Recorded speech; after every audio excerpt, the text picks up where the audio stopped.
Sumainyo ang Panginoon. Ang mabuting balita ng Panginoon ayon kay San Juan. Si Tomas na tinaguriang kambal, isa sa 12, ay hindi nila kasama nang dumating si Jesus. Kaya't sinabi sa kanya ng ibang alagad, "Nakita namin ang Panginoon."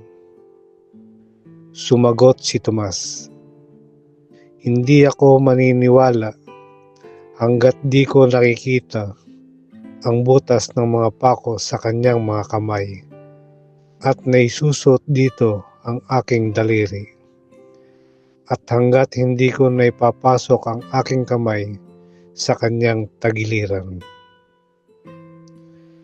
Makalipas ang 8 araw, muling nagkatipon sa loob ng bahay ang mga alagad. Kasama nila si Tomas. Nakapinid ang mga pinto, ngunit pumasok si Jesus at tumayo sa gitna nila. Sinabi niya, "Sumainyo ang kapayapaan." Saka sinabi kay Tomas, "Tingnan mo ang aking mga kamay, at ilapit dito ang iyong daliri. Ipasok mo ang iyong kamay sa aking tagiliran. Huwag ka nang mag-alinlangan, maniwala ka na." Sumagot si Tomas, "Panginoon ko at Diyos ko."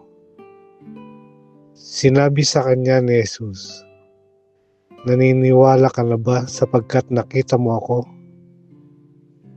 Mapalad ang mga naniniwala kahit hindi nila ako nakita." Ang mabuting balita ng Panginoon.